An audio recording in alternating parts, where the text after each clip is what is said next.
Welcome to the Aid Market Podcast, where foreign aid partners connect to learn about key funding trends and market insight. The podcast is co-hosted by Aid Connect Data, the pipeline and market intel software for USAID partnering, and Connected International, the leading USAID partnering support consulting firm. Now, here's your host, Mike Shanley.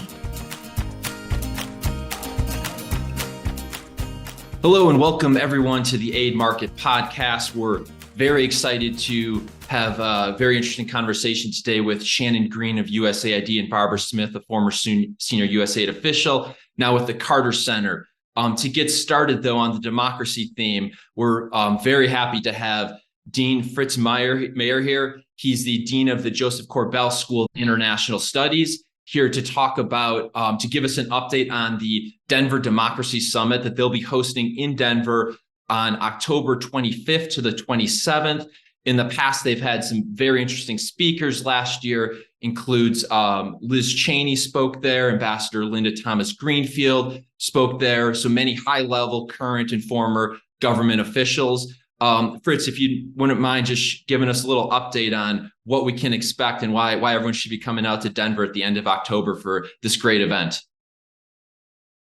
Great, absolutely, and thank you, Mike, so much for having us on, giving me a chance to talk about it. Yes, this is now our third annual Democracy Summit, something that we conceived of before January 6th, and indeed before COVID.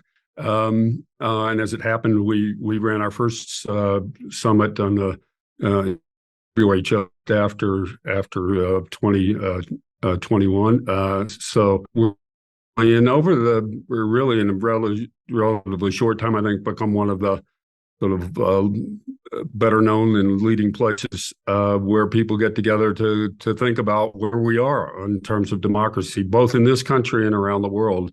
I think it's unusual in that regard, in that we see the two as really, really connected. As you mentioned, we've had some great speakers in the past, and we will again. As you said, we began last year with Maria Reza and ended with Liz Cheney. We've had Condoleezza Rice. We had a wonderful conversation with our dear but now departed friend Madeleine Albright. This year, very exciting about the program as it's coming together. We'll start with a kickoff conversation with Jamel Bowie, New York Times columnist. We have really fascinating sessions with VDem and Freedom House about the state of democracy in the world. A great panel coming together on media and the role of media, involving some of the leading people in the country thinking about the media ecosystem and its effect. A super discussion really on polarization.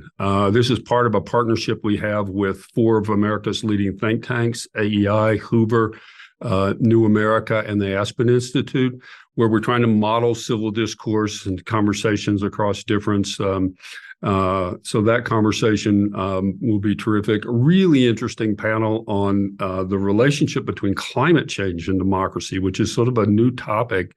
People are beginning to realize the ways in which climate change is putting real stress on the capacity of democracy. It's just in a moment where we need democracies to solve this problem, and so it's a bit of a conundrum. So very excited. The first 2 years, we had to, of course, pivot into online purely. But this year, the speakers will be in person, and there's the opportunity to come to Denver, as you said, to be in person. We will, of course, also stream. And I expect, of course, the larger audience will be remote. But it's exciting for us to have a chance to convene such an amazing group of people. I think you'll push out some information about the website.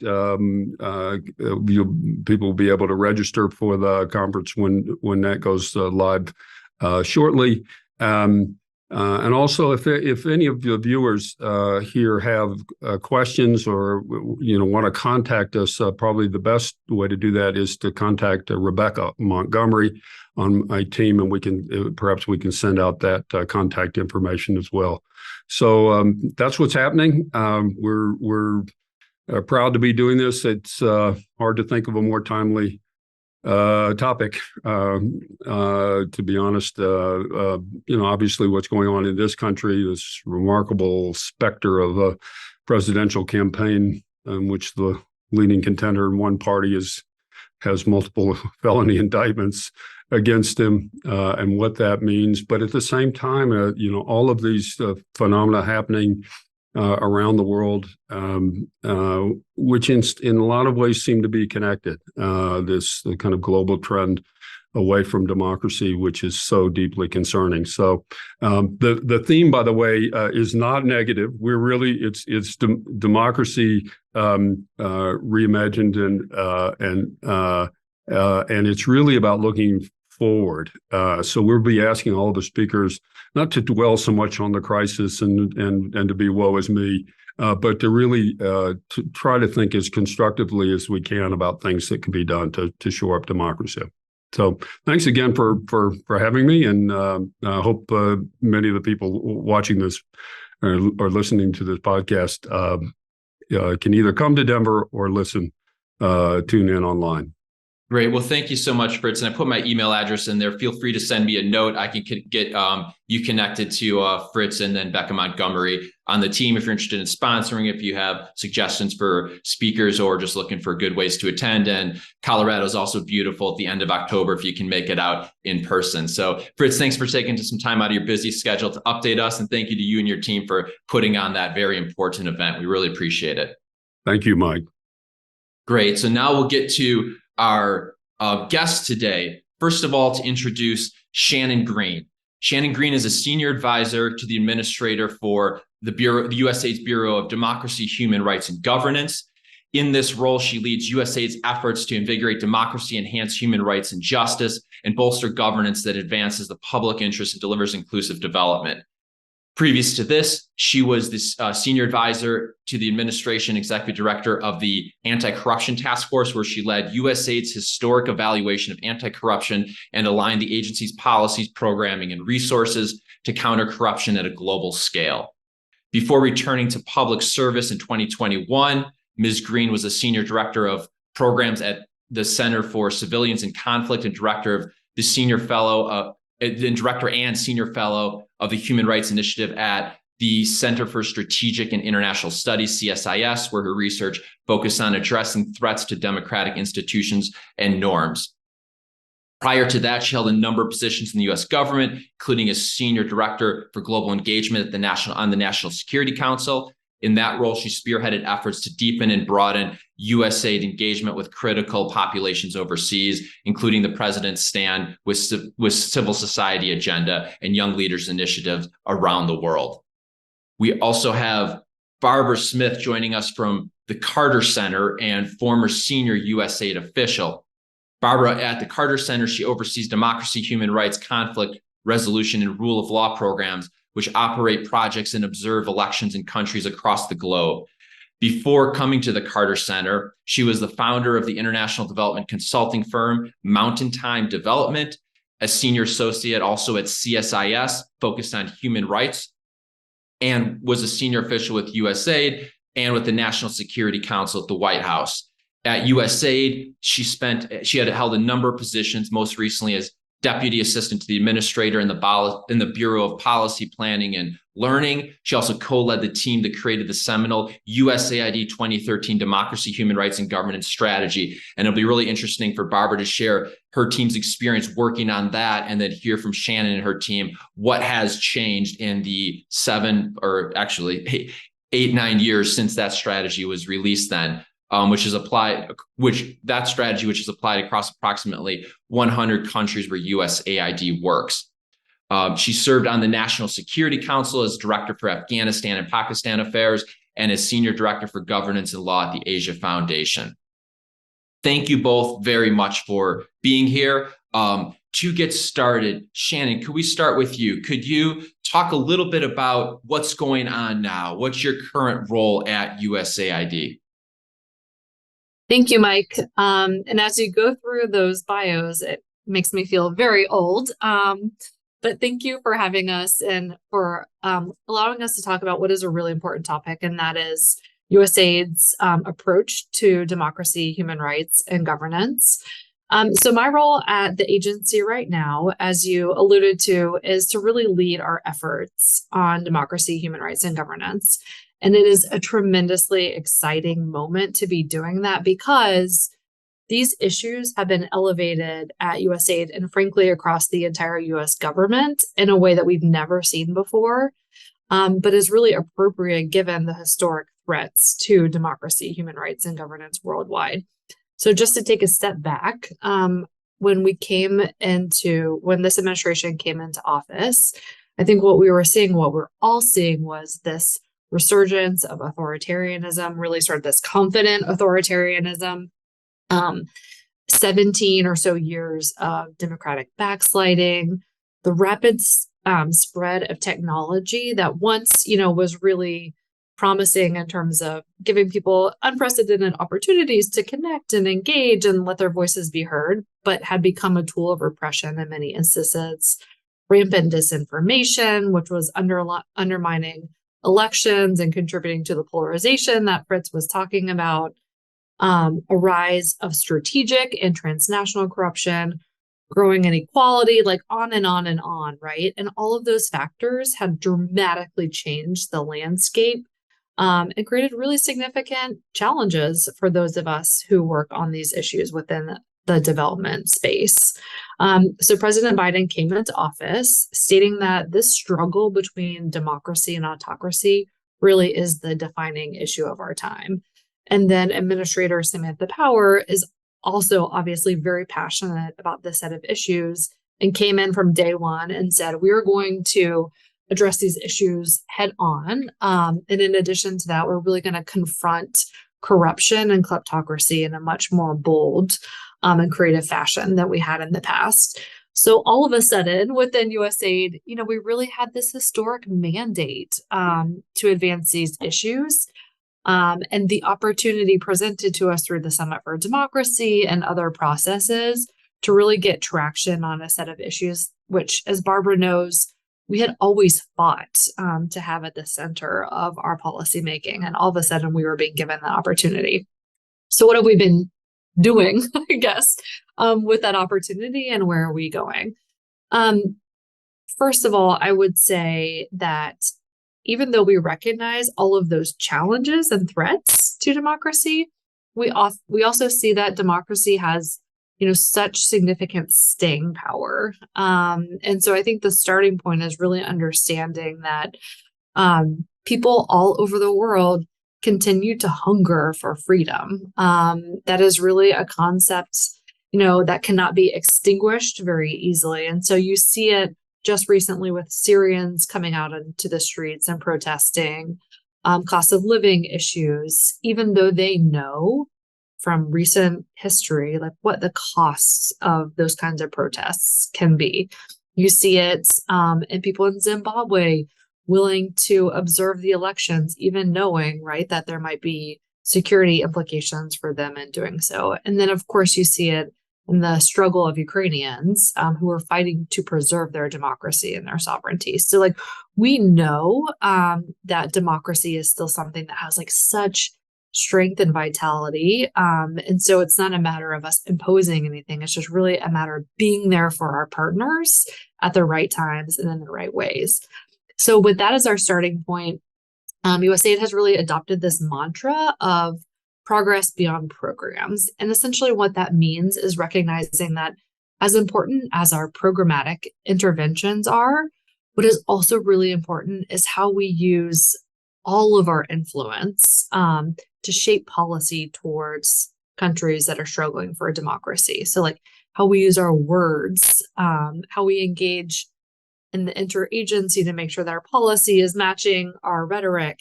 How do we use sanctions, for example, to move the needle on democratic reforms?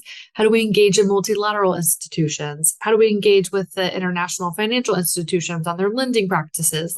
There's such a wide range of tools to make sure that we are consistent in advancing democracy, human rights, and governance. So part of it is just making sure that USAID is using our influence and kind of shaping those policy decisions and outcomes.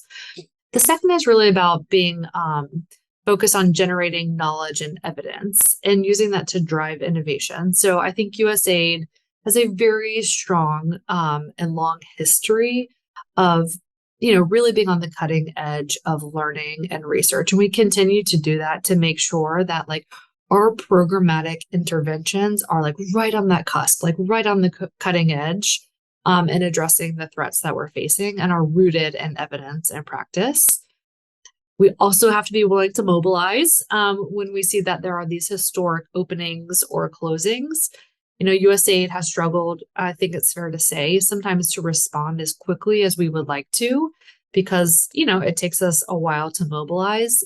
And we realize that if we really want to be there for our partners in this moment, we have to mobilize not only our investment, but also other partners, whether it be in the private sector or foundations, to deliver tangible benefits so that people see that democracy really does deliver, that it's not this abstract concept. So we've been focusing on, on building those partnerships and coalitions and making sure that other donors in the private sector and other foundations are engaging.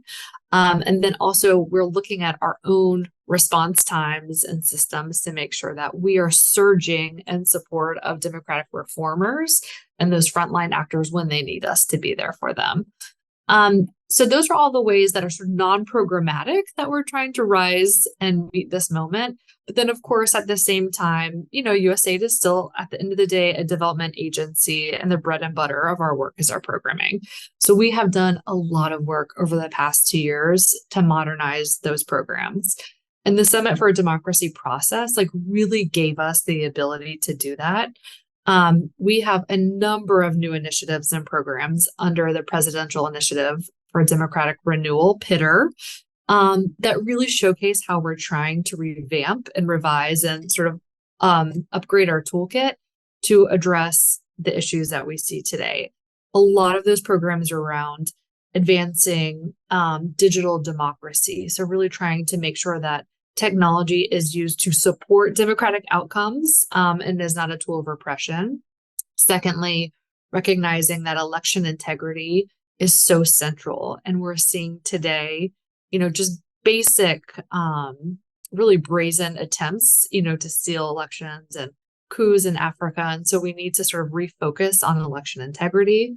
Anti-corruption, as I mentioned, is very much a central focus of our programming. And so we've seen a significant increase in our anti-corruption programming. We're also doing some really neat stuff to make sure that we are able to support broad-based nonviolent movements. And so USAID's Powered by the People efforts are really to be able to channel that support to those broad-based movements in a way that we never have before. And then finally addressing challenges around information integrity, which really do cut across all of our programming, not just in the democracy, human rights, and governance space, but pretty much in all of the work that we do, humanitarian assistance, global health. You see misinformation and disinformation muddling the waters for all of that work. And so making sure that we're countering that disinformation and supporting free and vibrant media and the viability of independent media in the countries in which we work is so important. And then the final thing I'll say, Mike, in terms of where USAID is and where we're going, we recognize that addressing democratic challenges is not just a DRG problem, is not just a problem that we within USAID and the DRG community need to face. This is a whole of agency, whole of government problem. And so one of the big innovations or things that we're trying to do is to really harness all of our development assistance to promote accountable states, active citizens, and rights-respecting societies. And so we've been working very closely with our colleagues who work on climate change issues, on global health issues, on humanitarian assistance issues, on education, you name it, really trying to make sure that we're infusing DRG principles into all those sectors and working with those sectors to help us advance democratic outcomes. Thanks a lot, Shannon, for kind of setting the stage for where we're at. I know a lot of our clients, a lot of the USAID partners really are focused on just doing the best work they can on their current project or prepping for that next RFP or RFA that's coming out. So I think it is helpful to take a step back and get some historical perspective. So Barbara, as you're listening to Shannon kind of lay that out, go back to when you and the team were working on the last strategy and maybe talk a little bit about your role in developing that strategy. What was the geopolitical context at that point? What were some of the main things on your all's mind as you were working on that strategy? And just any thoughts that kind of came up as you were listening to Shannon set the stage for the important work this current administration is prioritizing?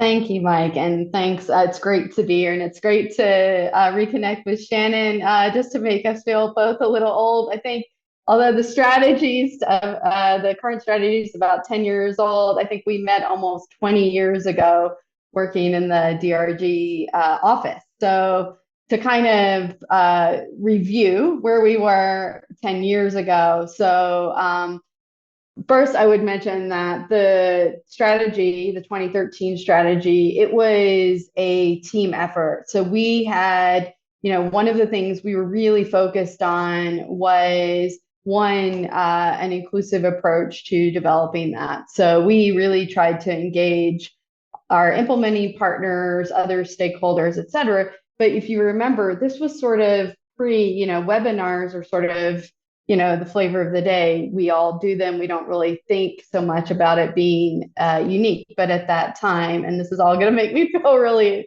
old, but, that was sort of novel. So I remember we did do, for example, a webinar with country offices, et cetera, just to try to engage and really reflect on what was needed and what were the important and critical elements to include.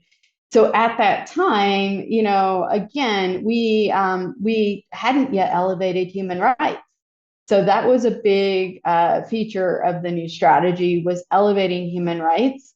Another was integration, which Shannon talked about, which we all sort of talk about as understood and important and critical. I think at that time, we were really struggling with, there were certain other sectors that were doing some really novel and interesting things around integration, like health system strengthening and others. But now we really recognize how critical democracy, human rights, and governance are to other sectors and the success of programming in those other sectors.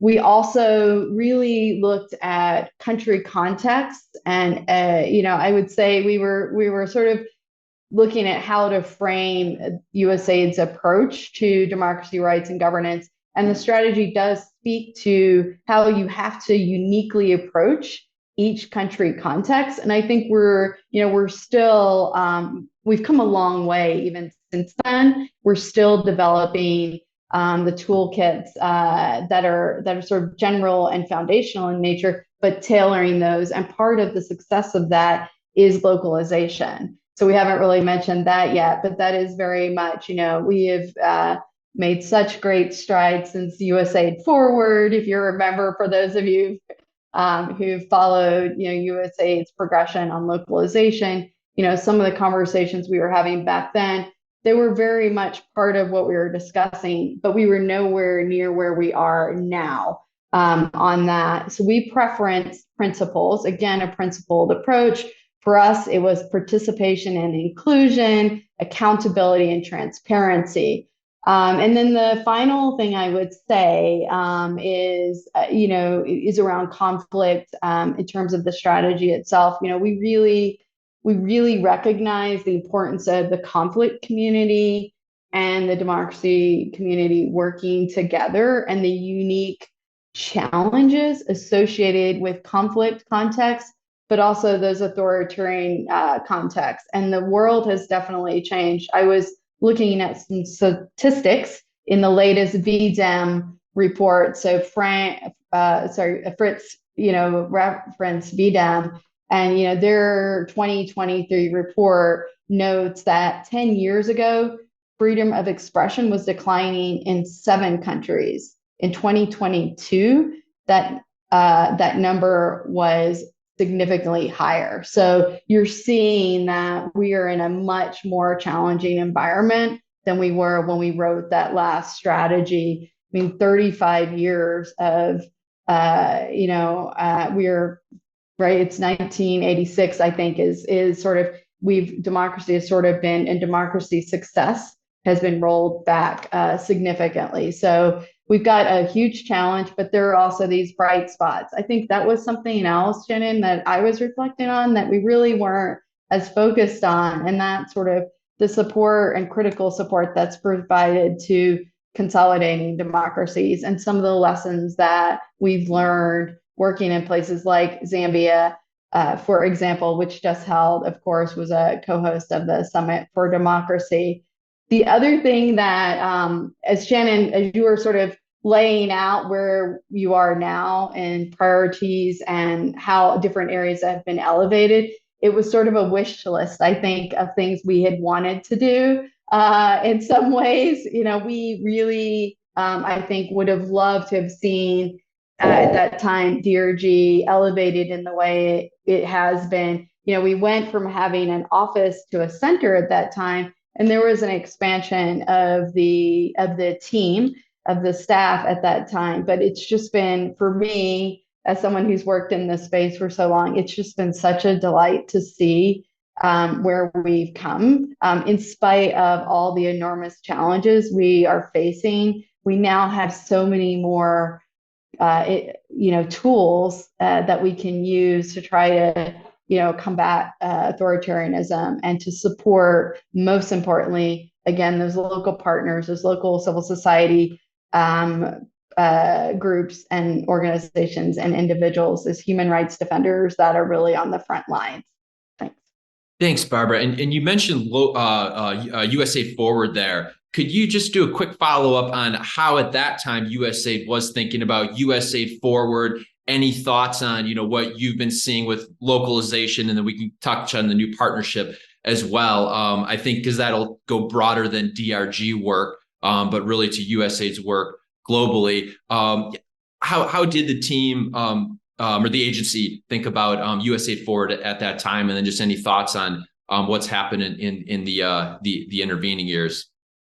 Sure, I'm happy to respond with the caveat that I am not a USAID Forward expert, but I think a couple things that come immediately to mind at that time. I think we recognize the challenges that are inherent in sort of the way that we do contracting in the U.S. government. So by we, speaking of as having been a former USG official, so I think that connection, that link to the ANA piece, I think that's what I think is different now. You have the ANA strategy. So that was one piece that I think, kept coming up in conversations were the significant changes in terms of language. So, one of the things that I hear partners talking about is how excited they are about things that are now appearing in multiple languages and much more accessible.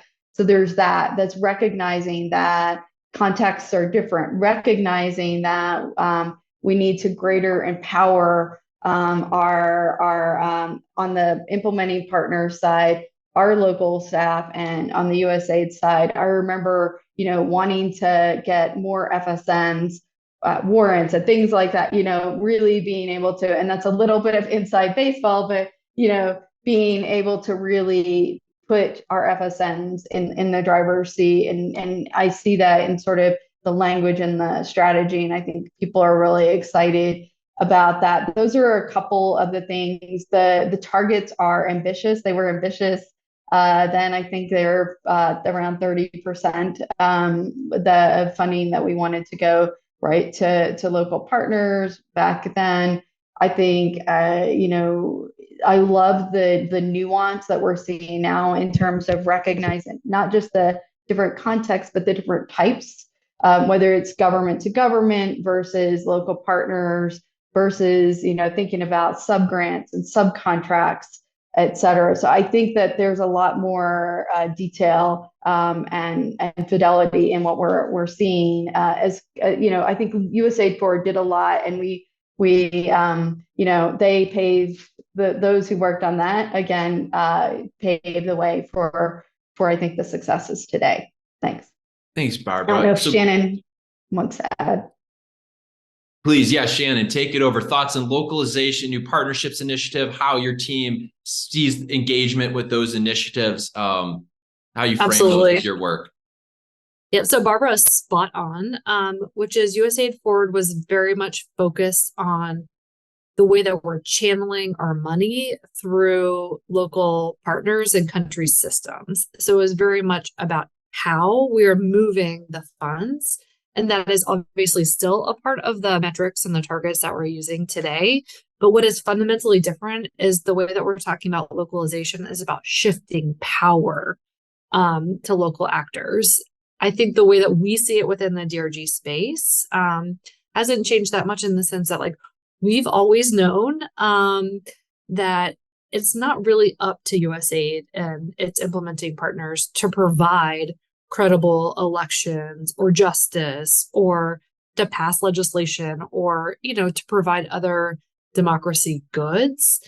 It has always been and will always be the citizens themselves in the countries in which we work who are delivering these results, whether it be, officials, public officials that are doing so with integrity or representatives of political parties or intrepid journalists or activists, who are out on the streets or speaking truth to power.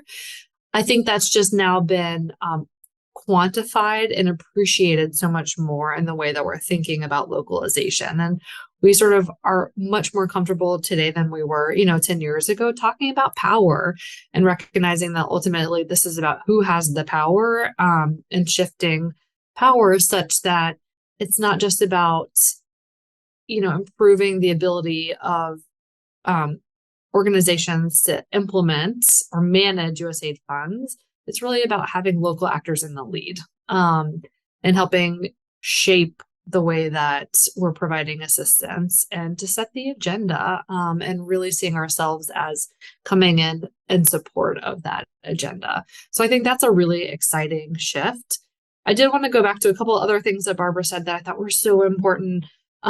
Number one, pointing out that 10 years ago, introducing human rights into the USAID lexicon and putting that in the strategy was actually a really big deal. Now it's been sort of so mainstreamed and so accepted that we don't recognize it as such. But it gives me a lot of hope when we're talking about these other big changes like elevating anti-corruption or addressing information integrity more robustly, because I've seen over 10 years, like how something that was so controversial could become so accepted. So that's really exciting. The other thing that I wanted to mention in that vein is the shift from a real focus on institutions to understanding that as important as institutions are and laws and policy and process, what we've really seen is like a tearing of the fabric, sort of the glue that holds democracies together. And so I think what you'll be seeing from us is much more of a focus on those issues around sort of social cohesion and the soft norms, so to speak, that hold democracies together. So that's another shift. And that is also reflected in USAID's rule of law policy, which doesn't diminish our focus on institutions, but also really, notes that this is about people being able to access justice in a way that's meaningful in their lives. So I thought that was important to point out. The other important shift is, as much as we're talking about localization and support of local actors, we also see these trends as being cross-border or transnational. So transnational repression, for example, and seeing authoritarian governments really being willing to reach into other countries and other societies to go after their critics is something that we're seeing, that we didn't have to deal with. Same thing with transnational corruption, money moving all over the world in a way that is really difficult to address at a local or country level. So we're really trying to operate on multiple levels in a way that is challenging for USAID, which tends to work at a bilateral level. So making sure that we're sort of integrating our global, regional, country, and local level support is something that is challenging for us, but really important. And then the final thing I'll say is on integration. 10 years ago, we were trying to push ourselves into other sectors and basically to say, transparency and accountability and citizen engagement and citizen oversight are all really critical to see better results in those development sectors. That is accepted now. What we're trying to do now is to say the work that you're doing on health or education or economic growth is vital to achieving democratic outcomes. So really being intentional about what we're doing and the way that we're doing it to make sure that we're supporting those places like Zambia that are trying to move in the right direction. Thanks, Shannon. Could you also talk a little bit about, you mentioned tech earlier, but really, I guess I put it, what's your take on AI? And we talked about optimism, pessimism. As you look at these emerging tools, I think especially AIs in the various iterations, where do you see that at this point? That's a great question. I mean, it's still glasses half full or half empty, right? Like we see the power of AI, not just in the DRG space, where it's been used, for example, to validate election results. We're looking at the use of AI in finding where money is being laundered and being able to trace that around the globe. So like we see it as a powerful tool for DRG work. And then more broadly across the agency, like AI has application in the global health space, it has application in the humanitarian space. So by no means is there a dogmatic, AI is all bad. At the same time, as with so many technologies, we see that it does have the power to be used, in the wrong hands as a tool of oppression. And so what's satisfying, and again, going back to Barbara's point about policy and influence, is that we're having those conversations and USAID is at the table at a senior level, shaping those conversations and trying to make sure that within the agency, within the US government, and then as part of many multilateral, organizations and convenings that are grappling with this, that we're on the side of making sure that technology is fostering digital democracy, and that we are appropriately creating rules and guidelines and partnerships and parameters around those technologies so that it is not undermining the democratic development outcomes that we're seeking. Great, thank you. Barbara, and from the implementer side, with the Carter Center, with your other work more generally, what are you seeing in terms of maybe even what's probably most interesting? What are some early uses on either side of it of AIs in the implementation of D&G work globally? So, I mean, just to echo a lot, Shannon said a lot of sort of the things that are being considered in terms of the positive and negative uses of AI. So, but I would think, one thing to just go deeper on are some of the threats or concerns around AI. So I think, and just the rapid evolution. So we're seeing, newer versions of different AI technologies, ChatGPT, et cetera, coming out. And I think I just think it'll be a challenge for us to kind of keep up with that as this sort of progresses. I think we just don't know where the AI conversation is going in some ways. I do think, again, that there are definitely positive uses.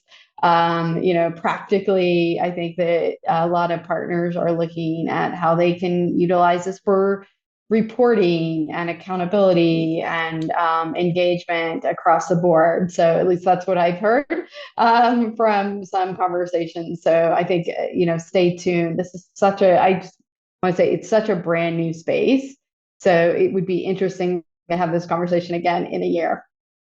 Absolutely. And from our angle, we're looking at more the operations side, the business development side. Exactly. How can we make USAID partners as efficient as possible? So Shannon, the funding they get from you and your team, we can increase the amount of that going to the field. We talked a little bit about going beyond USAID and intragovernment coordination. Kind of in the bios, maybe we glossed over it, but we talked about both of your work on the National Security Council.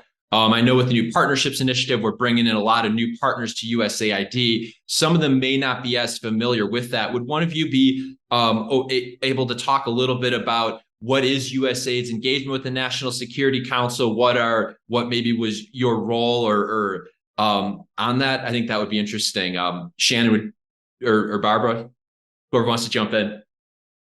Happy to. I was on the functional side and Barbara was on the regional side. So I think those are two very different experiences. You know, when we were both serving on the NSC, USAID, I think, was still very much viewed as an organization that had dollars to put towards problems. And we were really trying to showcase USAID's in-depth contextual country knowledge that is both gleaned from our, presence in 100+ countries, as well as the just incredible expertise and knowledge of our partners, and trying to bring that to bear on policy conversations. I've seen a lot of improvement and evolution over the, past 10 years or so in that regard. And I think there is a real appreciation for what USAID brings to the table in those policy conversations. Today, USAID has an unquestioned seat at the table in the interagency, and that's on everything from a country-specific issue like Ukraine, where we have a massive role in the response, to really shaping and being a leader in the development of the Summit for Democracy process. The administration's emerging approach to labor issues and worker rights worldwide. So our engagement on policy issues really runs the gamut. And I think what we try to do is bring that local perspective and the technical expertise that USAID has to bear on those policy conversations. I have two very clear examples that I could provide. One is on anti-corruption, where about 2 years ago, the US released its first ever whole of government strategy on countering corruption. USAID was so front and center in shaping that and really trying to make sure that we were being really ambitious in the way that we're thinking about corruption, again, at multiple levels, and highlighting the way that foreign assistance can be used to address corruption. Following from that, we issued our own policy, really articulating how we were going to take that US strategy and put it into a development context, and a lot of very specific commitments that we made in order to advance that strategy. We continue to engage in that process to make sure that in specific countries where we see opportunities to counter corruption, we're bringing that whole of government lens. The other is just, last week when it came to Zimbabwe, if you've seen some of the statements that have come out from the US government expressing really, strong and sharp concern about the way that the process unfolded, you will see that USAID is really channeling its expertise, its longstanding expertise in the election and political processes arena, which Barbara knows a whole bunch about. And also you can, hear us channeling the voices of our partners who were on the ground, attempting to observe the elections, and really making sure that the process was free and fair, which it was not. So I think those are two very clear and recent examples of how we're trying to engage in the interagency and using that seat that we have at the table. Thanks, Shannon. Barbara, anything else to add to that? I mean, the only other thing I would add is sort of when I compare and contrast sort of 6-7 years ago with today is the elevation at the senior director level too. So of democracy, of human rights. And I think in the building that matters, at least that's the sense that I get. So I think that's important that you have that leadership within the NSC. And then the other is just to kind of put some of the coordination and the level of coordination. I think from the implementing partner perspective, particularly on the Summit for Democracy, when there were consultations with partners, it was NSC, State Department, USAID in lockstep together talking to us. And I think that was really helpful to hear one voice and to have that level of deep engagement with the USG on those matters. Great. So we're going to jump to a question submitted from one of our partners. This one comes from Save the Children. It's from Morgan Desud with Save the Children. She's curious to hear about DRG's Nexus approach and strategy and understanding how their upcoming funding and new programs will be impacted by the Global Fragility Act. Barbara, any thoughts on that? Yeah, so I think a couple things, we've got one, the Global Fragility Act in general, and then the countries that have been identified in the GFA, right? So I think we have to think, again, going back to the importance of country level coordination. I think that will be equally important between those sectors. But I would say, I reference even back in 2013, there's a strong recognition of that nexus and the importance of collaboration, both within government, but also in the partner community. To give you two examples, I mentioned the partner consultations for Summit for Democracy. At least one of those that I participated in, and probably many more, included both communities. So, and I happen to work in both spaces. I oversee both conflict and DRG programming. But, we had both Alliance for Peace Building alongside National Democratic Institute. So you have us all in that same conversation. I think that is really important. And then when we're talking about particular challenges around things like localization, so we share many of the same sort of opportunities and challenges. So to give you another example of how we brought the communities together, in the Society for International Development's working groups on conflict, peace and conflict, and democracy, rights, and governance, we decided to pull everyone together. And we, along with USAID representatives from both the conflict teams and the DRG communities, to have a conversation about localization. And I think, and I hope we'll see more of those kinds of conversations, because I think that's important to really figuring out how we approach things like Global Fragility Act implementation. Great, thank you. Next question. This one comes from Eric Berkhold with the University of Arizona. And it's, do you see the strategy and approaches to promoting DRG differently or the same than those used to counter authoritarianism? I guess in my mind, maybe before this, I would have just assumed for promoting democracy, we're countering authoritarianism. Do you all see those as the same, or is there some nuance between those two? Shannon, do you want to jump in? Yeah, no, I mean, it's a really interesting question, because it's something that, we've been thinking about a lot. I would say it's a Venn diagram, right? So there are some strategies for promoting democracy where at least you're pushing against an open door that do diverge from those where you're countering authoritarianism.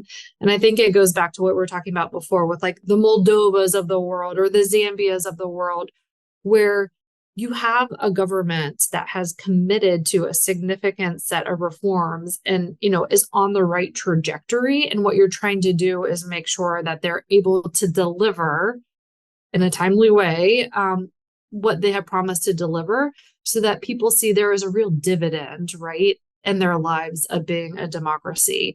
And it can't just be theoretical. And so what we were doing in those spaces with our DRG funding is quite different. I mean, we're looking to mobilize resources from other sectors. Like, we're looking to figure out, okay, in addition to committing to address, corruption and all of these other things, you also said that you were going to address this overwhelming debt load. And so what can we do to help you, on that front? Or you said that you were going to help get, youth into decent paying and, livable kind of work conditions and jobs. So what can we do with the private sector to make that happen? So it's like a very different kind of framework and mindset, I think, than when you're countering authoritarianism.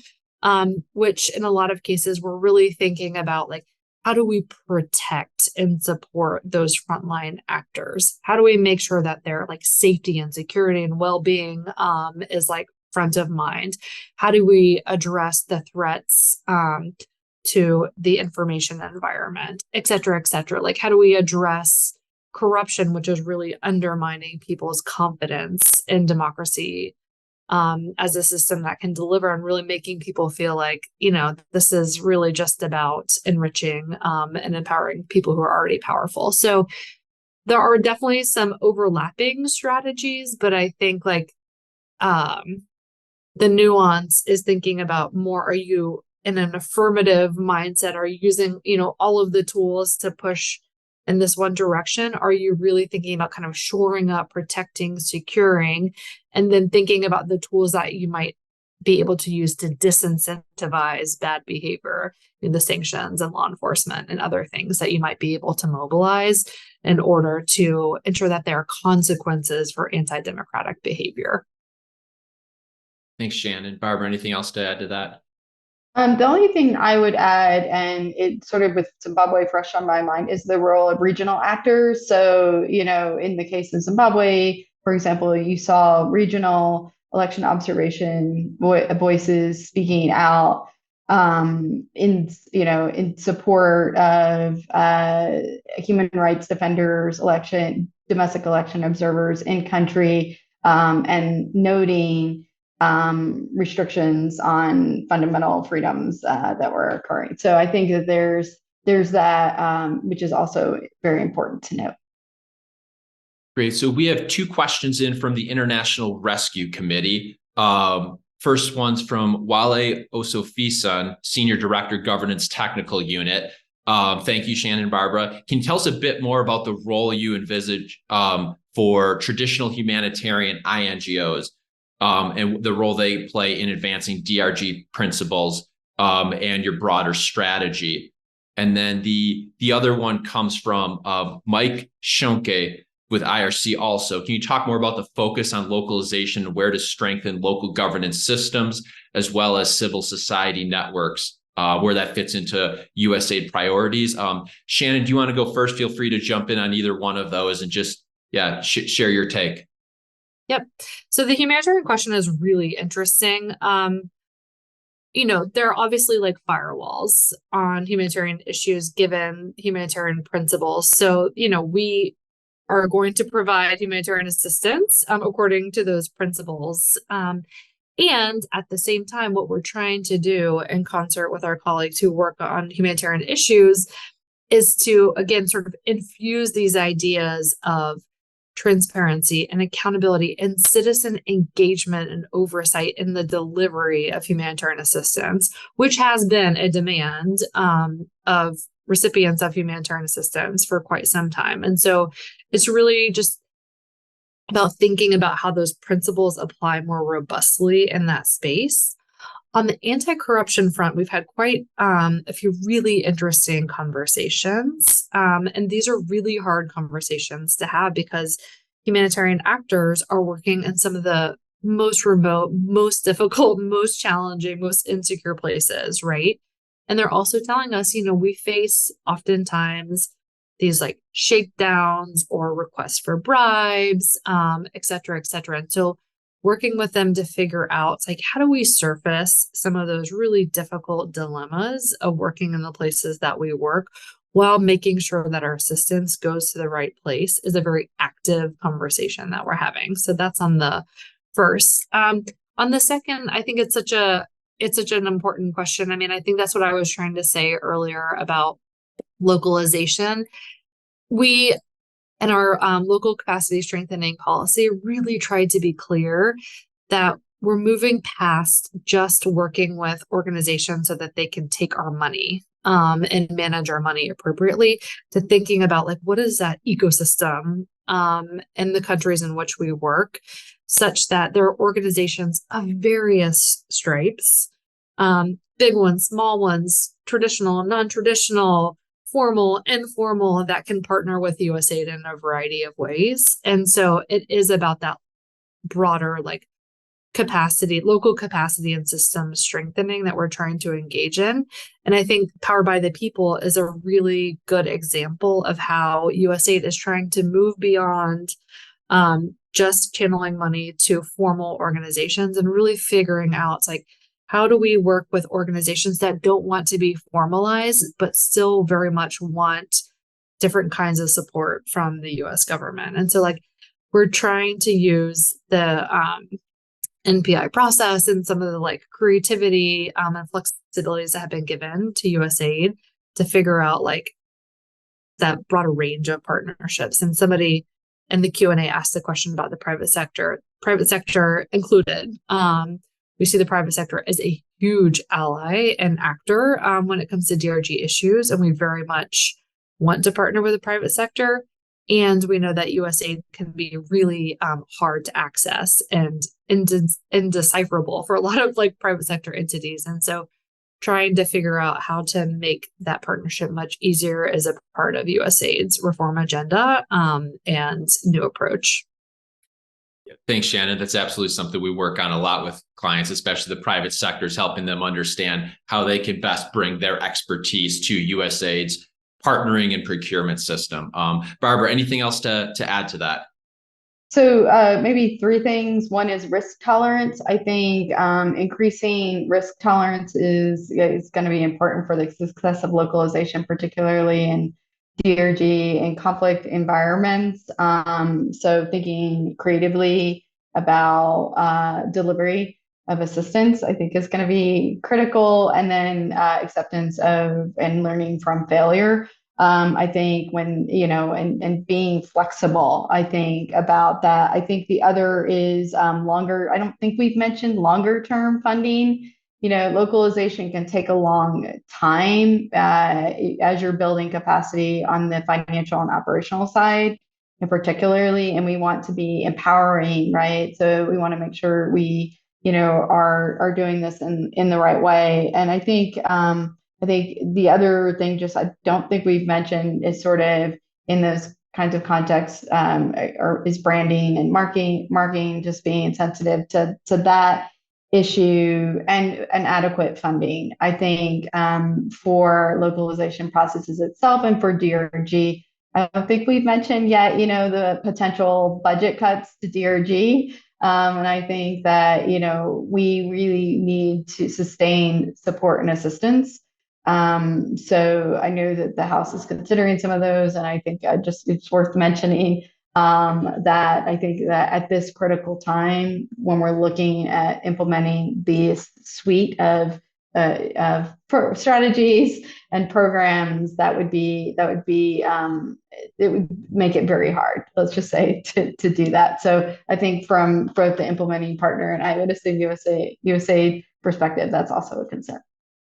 Great. Thanks, Barbara. So let's wrap up with a double question for both of you. First of all, to you, Barbara, what is an indicator you're going to look at over the coming months or years to see what direction is democracy, DRG work going globally? If we're the Fed, we're going to look at, I don't know, the consumer price index or something. What's the point you're looking at? And then let's end on an optimistic note. What is something that does give you optimism? It can be very anecdotal in this space. So Barbara, if you want to jump in there, and then Shannon, you go next, and feel free also, Shannon, to wrap up with any final message you have from USAID to the partnering community, or anything you really want to emphasize or ask of everyone.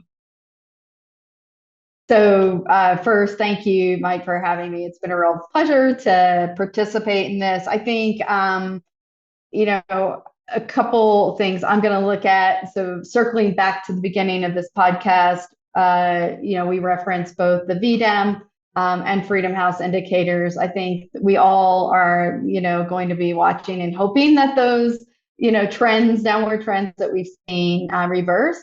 On a optimistic note, if you read the latest report, it talks about that I think 10 of those are now democracies. So I think that we do see, there are these bright spots.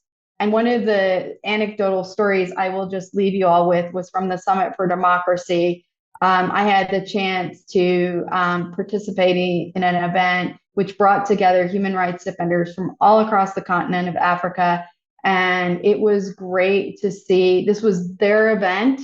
We just created the space for them. And it was really great to see and hear from them, hear about the innovations that they are applying to their approaches to human rights work across the continent, and to see, the networks that are being built, and whatever we can continue to do to build and foster those networks, I think will be really critical, because at the end of the day, it goes back to what Shannon said about empowerment and shifting power. So that to me will be a true success, to really see that both statistically, but also, anecdotally, as we're out and we're experiencing democracy in our work around the world, to really see, our local partners lead.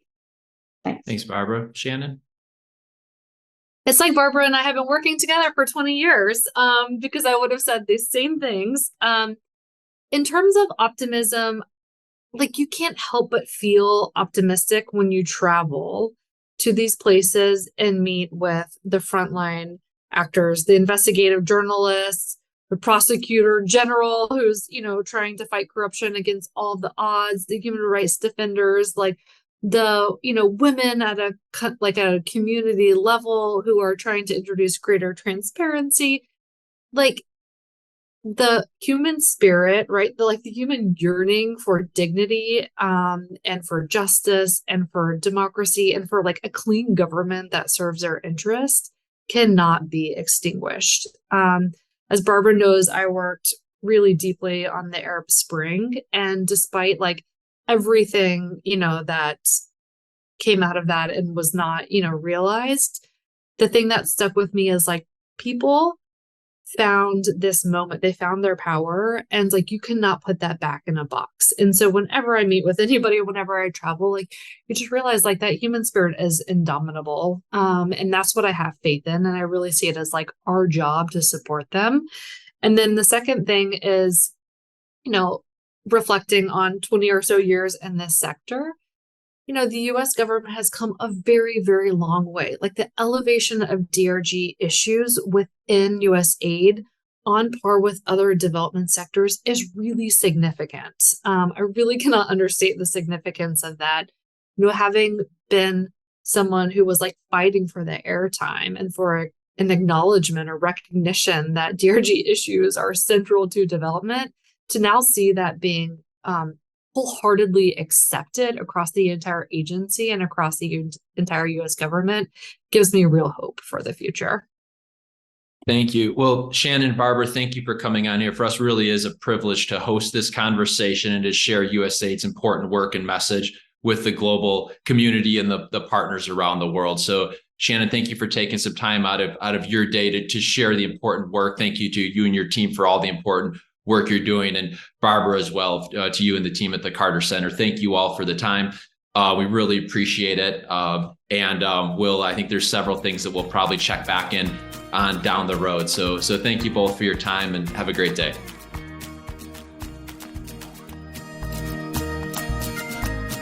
Thank you for tuning in to the Aid Market Podcast. If you enjoyed today's show, be sure to subscribe wherever you get your podcasts and connect with Mike Shanley on LinkedIn to stay updated on the latest USAID funding trends.